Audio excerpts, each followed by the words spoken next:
we understand we just need to give them a little wiggle room, and they're great enough athletes and running backs to get the extra yards, make the big explosive plays, find a crease, make a big hit, and keep running. So that's up to us to put them in those opportunities, and I think we've done a good job. But obviously, we need to do something special this last game of the regular season to make sure that happens.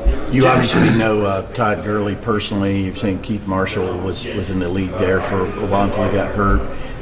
Do you think you guys who are playing with him now appreciate who you're playing with? In terms of the historical context of what kind of players these guys are? I think we definitely get spoiled. I mean, it's easy to kind of get used to seeing the crazy stuff that they do on Saturdays, and chasing after them after you make a block or blocking in front of them, and just be like, well, they were there and now they're over there. So we get spoiled, but I think it's something where just looking at other film and stuff like that, you really appreciate how great they really are. And I think it's something that University of Georgia, we've always had great backs. We have a lot of young guys that are, they're coming along, they're doing that right now, and they're ready to fill those shoes. So I think it's just a great tradition we have here. Jeb, when you first got to Georgia, I think you guys had beaten Georgia Tech 12 out of 13. Then you guys go 1-2 the last 3 years against them.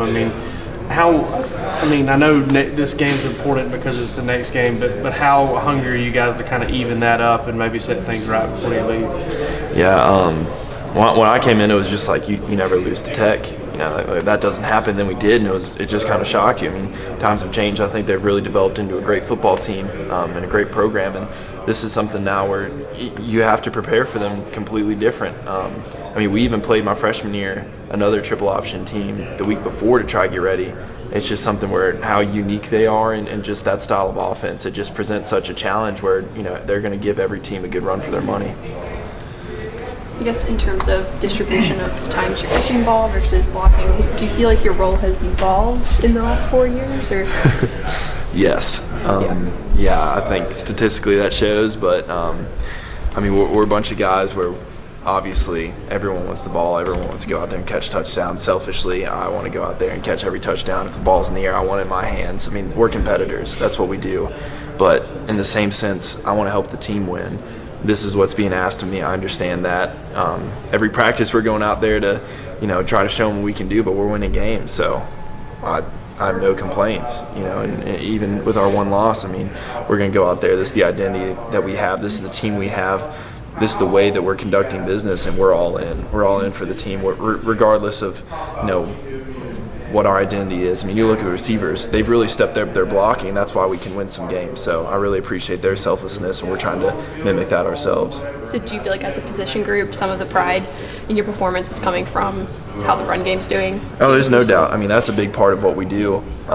And that's what we try to hang our hat on. We need to be the do-it-all kind of guys where we can go in there against a six technique and block them, and we can go out in space and catch a ball. So, we take great pride in our work. It's not like, oh, we got to block. It's like, no, we take that extremely seriously because that's the way we score points. The data I've seen is that on pass plays that you all have actually gone out most of the time on routes. Like you're not being asked to pass block most of the time.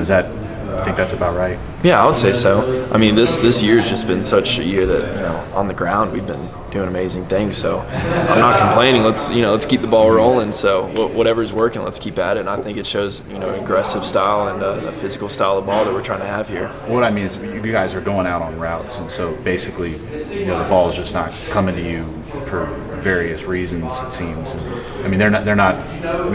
They're putting you guys out there to possibly get open. The ball's just not coming your way. Yeah, like I said, it's really not for me to even complain right now. We're having a great season. We're buying into what the coaches are doing, and we're getting the opportunities. We need to maximize those. Is it hard in any way when you were a freshman? You had 18 catches, and you're probably mapping out your future. Well, if 18 as a freshman probably means such and such as a sophomore, and by my senior year, Once again, I'm a competitor.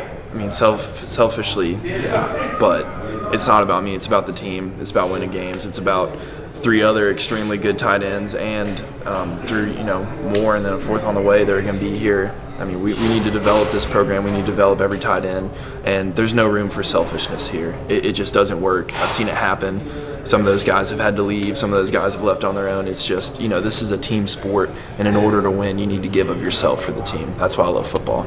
So you're saying that making those blocks to get the running game going is just as satisfying as 20-yard reception? Honestly, a lot of times, yeah. I mean, you put all of your effort into practice on doing one thing and winning that battle. I mean, that's a lot bigger battle sometimes than out in space, because you feel, well, personally, I feel a lot more achieved when you're able to go up and lock up with a guy and it's really man on man, just getting after it out there. So, yeah, I mean, we take great pride in our work regardless of what it is. And like I said, we just try to be those guys that are for the team, and really because the team is for us. How can I sit here and be, selfish when every other guy is doing everything for the one guy with the ball, whoever that may be? Team question.